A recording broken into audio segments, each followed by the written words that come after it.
Hello there and welcome to The Verdict here on the club's official YouTube channel. We've just witnessed Blues slip to a 3-2 defeat against Leicester City here at the King Power Stadium. What a cruel defeat it was on Blues. For 78 minutes they led the match through Matt Green's 12th minute goal, but Leicester hit them with a sucker punch, 3 goals to secure the victory, and Chris Burke's consolation right at the end wasn't enough to get anything from the game and send the travelling Blue Noses home happy.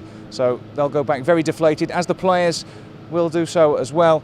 And alongside us in the commentary box this afternoon was Karen Carney, Birmingham City ladies' very own and England international. And Karen, what a frustrating afternoon of football. To lead the game for so long and then lose by 3-2 was almost unthinkable with 12 minutes left to play. I know, you're right, 12 minutes ago and you said it was 3-2. I think everyone would have probably laughed, and the Leicester fans certainly would have taken that. But really disappointing because Blues played really well. I think the killer thing for them was that they didn't finish and get that second goal when they had the momentum. And you know, at 1-0 you always got a chance that Leicester are always going to come back, especially with their pace. And you know, Lloyd Dyer was unbelievable for Leicester today. He was the massive difference coming on at half time, and he created all 3 goals really for Leicester, and we just didn't know how to deal with him. But if we'd have took that chance when we were 1-0 up, where we had a couple of chances with Wade Elliott and Shinnie, and I think Novak had a good chance as well, if we'd have put one of them away, you know, it would have given us a bit of a cushion, 2-0 lead, and we could have perhaps relaxed and just tightened up and just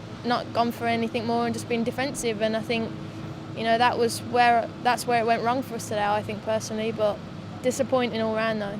Yeah, although we stand here very dejected at the result, it was still encouraging in terms of the performance in many ways today. Yeah, definitely. You go away and you think, oh, we've lost 3-2, but performance-wise, you go around and you individually appraise everyone. You think they've done really well. You know, we've got Matt Green who scored his first league goal, which is fantastic, and he'll go on and push on. I think, you know, the 3 at the back had a very tough job, and they did it really well. You know, they dealt it. You know, Randolph was on his toes, made some great saves, and the midfield 3 were solid as ever. And it's just that killer bit up front, you know. But the 2 forwards worked their socks off, and the subs come on, tried their best as well. So performance-wise, we did well, and it's just a case of, can we manage the game well, and can we kill teams off when we have the momentum? And I think that's that lack of experience that we have. Other teams are ruthless and finish the job, and we probably haven't, and we haven't done it previously as well, and that's where we've kind of lost the edge a little bit. Lee Clark, quite understandably, very frustrated by the events of today, and it must be so difficult for a manager when your team get so many things so right in the game and then end up losing by such a deficit. Yeah, I don't know how he feels. You know, he gives so much energy on the side trying to get across tactics, and you can see his frustration and his anger, and you know, he's livid after the game, and kind of rightly so. But you know, he needs to pick himself up and the boys now, because it's very early in the season. You know, we don't want this to be a negative spiral, and got a lot of tough games coming up, and we didn't get the result today, but you know, there's no reason why we can't do when we're playing the cup coming up, and then when we've got Ipswich away, you know, there's at home, sorry, there's no reason why we can't get results there. The performances merit it, but that's football, sometimes you don't get them. But you know, you pick yourselves up and you go again, and you do what Blues always do, and you keep going and you keep right on. Yeah, just finally, having perhaps been in a similar situation in the dressing room after such a defeat, how do you get it right mentally after that to recover from such a situation? I think you've got to let it hurt.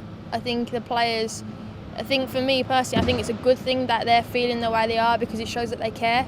You know, footballers get this reputation they don't care, and they're bitterly disappointed just to walk past the tunnel and you've seen the players, they are so dejected and deflated, and you know, that's good. You know, that hurts them. So hopefully, you know, I'd probably think let them feel that, and hopefully they're going into the next game and they think, I don't want to feel like that again, and go on and give that extra little bit and learn from it, because it's a lesson learnt today. You didn't kill Leicester off when you had the chance. You know, they play another team coming up. When they got that again, make sure you kill them off and they don't come back and punish you, and you don't get that feeling again. So maybe there's a positive to come from it, and hopefully it will be in the future. Well, thanks, Karen. Great to have you on board today, and we'll be back on Tuesday night, where it's the Capital One Cup and Blues travel to Yeovil for the second time in just over a fortnight.